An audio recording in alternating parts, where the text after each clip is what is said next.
2022년 한인 밀집 지역 퀸즈 범죄율이 48%가 급증했습니다. 뉴욕시 자전거 공유 시스템인 시티바이크의 이용 요금이 인상됩니다. 케빈 메카시의 연방 하원의장 선출이 공화당 일부의 반대로 난항을 거듭하고 있습니다. 한국의 탐험가 김현국 씨가 탐험가 클럽 정회원 자격으로 오는 3월 유라시아 대륙 횡단에 도전합니다.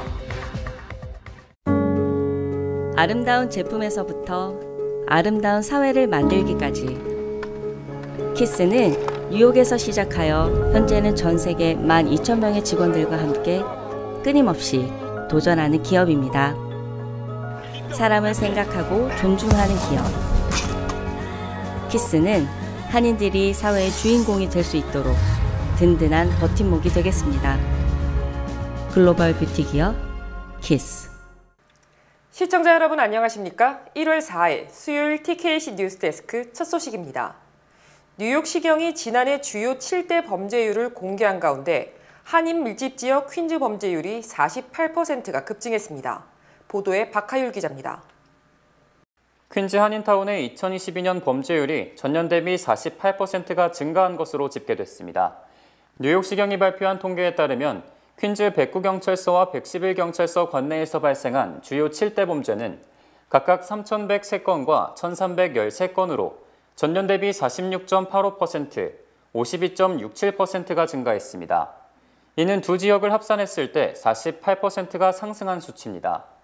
109경찰서의 경우 간간히 41건으로 전년 16건 대비 156% 증가로 가장 큰 증가율을 기록했고 111경찰서는 강도가 2021년에는 29건, 지난해는 83건으로 186% 급증해 가장 큰 증가율을 기록했습니다. 지난 30년 내 최저치를 기록했던 뉴욕시 범죄율이 2020년부터 다시 증가 추세로 들어섰습니다. 뉴욕시 전역으로 살펴보면 작년 주요 7대 범죄율은 살인을 제외하고 모든 영역에서 상승세를 보였습니다. 살인은 2021년 488건에서 작년 434건으로 11.1% 줄어들었지만 강도는 13,831건에서 17,408건, 중범죄는 22,835건에서 26,039건, 자동차 절도는 1,415건에서 13,762건 등으로 살인을 제외한 모든 범죄율이 증가한 것입니다. 이에 대해 뉴욕시는 코로나19 팬데믹, 불법 총기의 유통, 보석개혁법 등을 범죄율 증가의 원인으로 지목하고 있습니다. 뉴욕시 자전거 공유 시스템인 시티바이크의 이용 요금이 인상됩니다.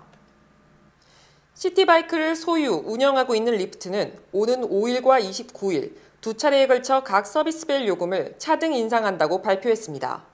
시티바이크는 1년 회원 요금을 현재 $185에서 $205로 11% 인상됩니다. 또 1회 사용 요금은 현재 $3.99에서 $4.49로 오르고 하루 동안 무제한 사용할 수 있는 1일 사용 요금은 $15에서 $19가 됩니다. 또 1분간 사용을 기준으로 부과되는 시간당 추가 요금은 회원의 경우에는 1분당 15센트에서 17센트로, 비회원은 23센트에서 26센트로 오릅니다. 리프트는 이번 요금 인상의 배경에 대해 자전거와 설비 등 물품 가격, 인건비 등 운영 비용이 늘어났기 때문이라고 설명했습니다. 케빈 메카시의 연방 하원의장 선출이 공화당 일부의 반대로 난항을 거듭하고 있으며 공화당 내 극심한 분열을 노출, 내년 대선에도 악영향을 미칠 것으로 보입니다. 연방 하원은 어제 118회 회기 첫날을 맞아 하원의장 선출을 위한 투표를 실시했지만 공화당이 다수당임에도 불구하고 공화당 후보인 케빈 메카시 의원이 과반수를 얻지 못했습니다. 어제 선거에서 1차 투표에서 공화당 의원은 222명이지만 19명이 당론을 어기고 이탈, 메카시 의원은 과반수인 218명에 훨씬 못 미치는 203명에 그쳤습니다. 이에 따라 연방 하원은 1923년 이후 99년 만에 처음으로 2차 투표에 돌입했지만 메카시 의원은 1차 때와 동일한 203표를 얻었고 곧이어 실시된 3차 투표에서는 오히려 한 표가 줄어들어 202표에 그쳤습니다. 반면 민주당은 112명 의원 전원이 1차부터 3차까지 세 차례 투표에서 제프리 하킴스 민주당 원내대표에게 몰표를 던져 단결을 과시했습니다. 결국 어제 세 차례 투표에서는 하원 다수당 후보인 메카시 의원이 아니라 소수당 후보인 하킨스 의원이 가장 많은 표를 얻는 현상이 발생했고 공화당은 극심한 내분을 노출했습니다. 메카시 의원은 연말연시 자신을 반대하는 의원들을 설득하는 데 주력했고 어제 투표 중간중간에도 반대파를 찾아다니며 지지를 호소했지만 역부족이었습니다.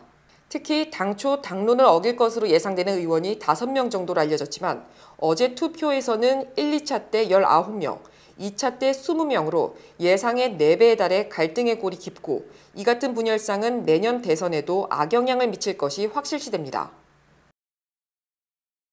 공화당이 극심한 분열상을 노출시킨 가운데 트럼프 전 대통령이 중간선거 부진 책임을 연방대법원의 낙태권 부정 판결 때문이라고 주장하는 듯 남의 탓으로 돌리면서 지지층 이탈이 가속화되고 있습니다. 트럼프 전 대통령은 새해 첫날인 지난 1일 자신의 소셜미디어 트루스 소셜을 통해 공화당이 중간선거에서 기대에 부응하지 못한 것은 내 잘못이 아니다라고 주장했습니다. 이는 중간선거 때 트럼프 자신이 공화당 유세 최일선에 섰지만 공화당 바람, 이른바 레드웨이브를 일으키는 데 실패했음을 부정하는 것이며 오히려 낙태권 부정 등 보수 강경파에게 책임을 미루고 있습니다. 트럼프 전 대통령의 이 같은 행보는 그동안 가장 굳건한 지지층이 보수 강경파라는 점에서 스스로 자신의 기반을 무너뜨리는 자폭 행위이며 이제 정치적 감이 떨어졌다는 비판을 초래하고 있습니다. 이에 대해 트럼프 대선 캠프 관계자는 트럼프에게는 그 어떤 정치적 테크닉도 남아있지 않다.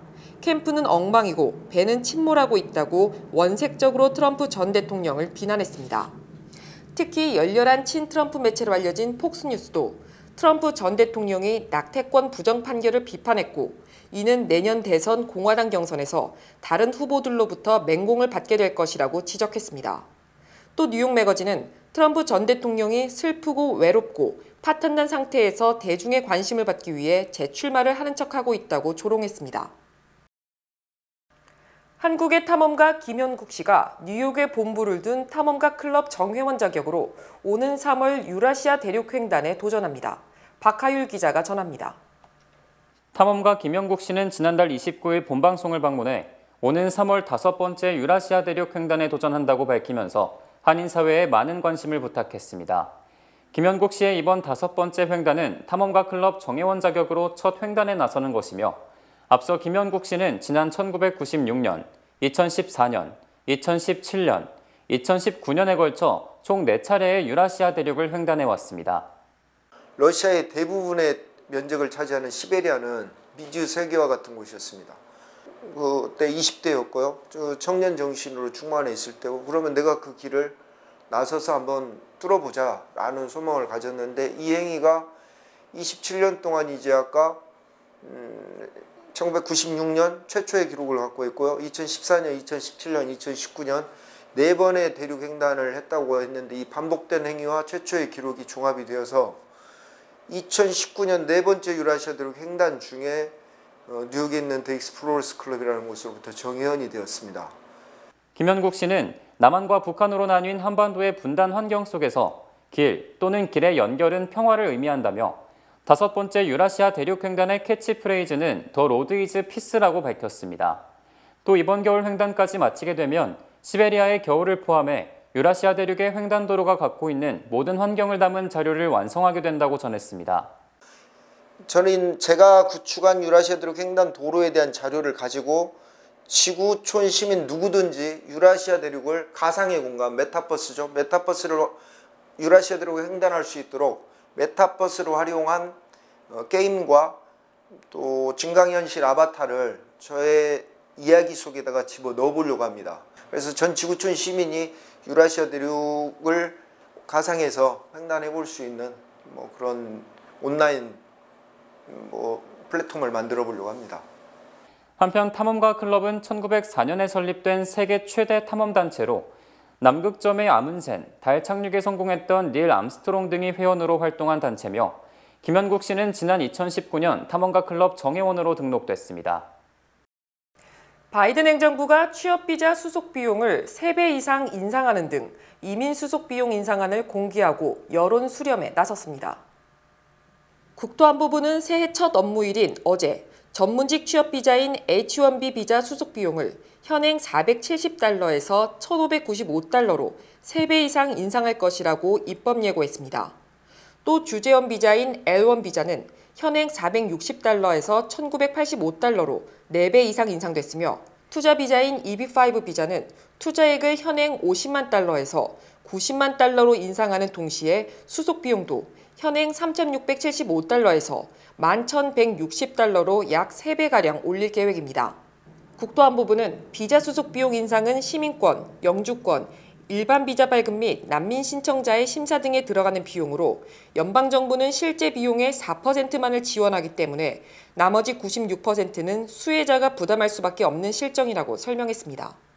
국토안보부는 이 입법 예고안에 대해 앞으로 60일 동안 여론을 수렴한 뒤 필요한 경우 세부 내용을 조정할 것이라고 밝혔습니다. 한편 시민권 수속 비용은 현행 725달러에서 760달러로 5% 남짓 인상하기로 해 운영 비용의 대부분을 취업비자 인상 등을 통해 충당할 것으로 예상됩니다. FTX 창업자 샘 뱅크만 프리드가 어제 연방법원 인정신문에서 예상대로 무죄를 주장했습니다. 뱅크만 프리드는 어제 뉴욕 남부연방법원에서 열린 인정신문에 출석, 한마디도 하지 않는 대신 변호인을 통해 무죄를 주장했습니다. 미 언론은 뱅크만 프리드가 전면 무죄 주장 또는 일부는 유죄를 인정하고 일부는 무죄를 주장할 것이라는 엇갈린 전망을 했으나 결국 일괄 무죄를 주장했습니다.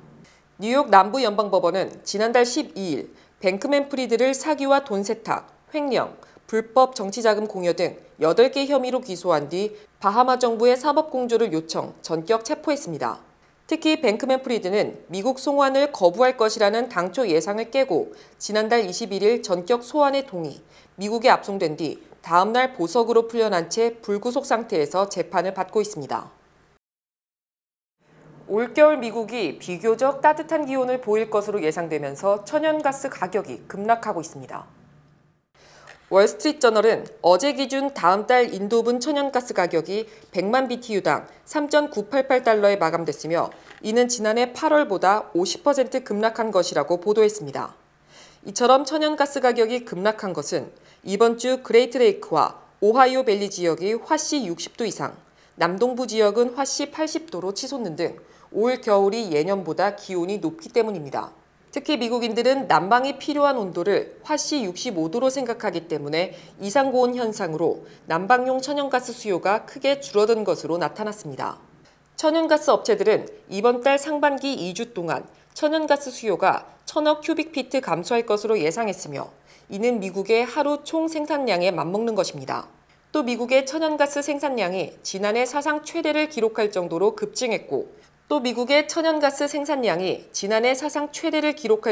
급증했고 올해도 비슷한 생산량을 보일 것으로 전망돼 비교적 공급량이 충분한 것도 가격 하락의 원인으로 풀이됩니다.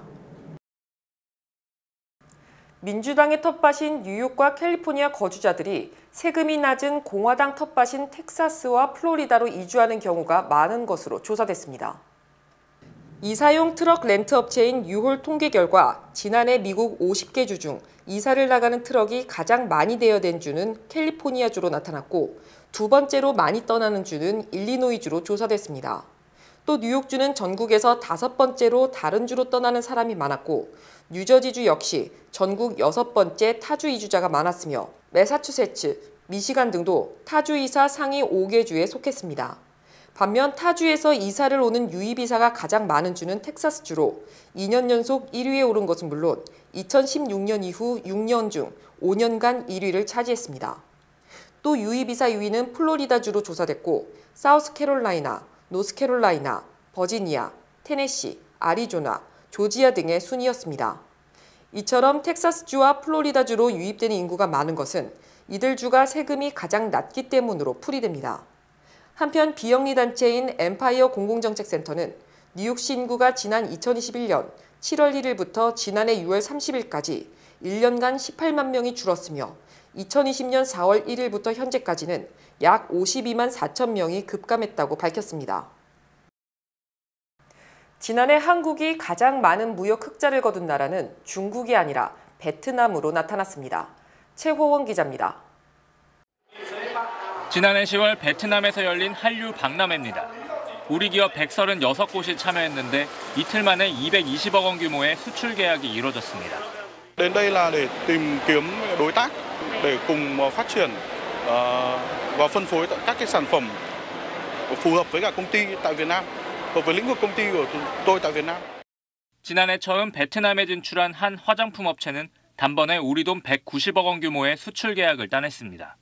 품질은 유럽산 못지않은데 가격은 접근이 가능한 베트남 사람들의 그 니즈와 맞아떨어졌다고 생각을 하거든요. 첨단 산업 분야 교역도 늘면서 베트남은 지난해 우리나라의 최대 무역 흑자국이 됐습니다. 흑자 규모는 342억 달러, 우리 돈 약 43조 원으로 2위 미국, 3위 홍콩을 뛰어넘었습니다. 베트남에 진출한 우리 기업 수는 5,500여 개. 삼성전자의 경우 스마트폰 절반 이상을 베트남에서 생산하고 있는데 재료인 반도체와 센서 등을 한국에서 수입했습니다.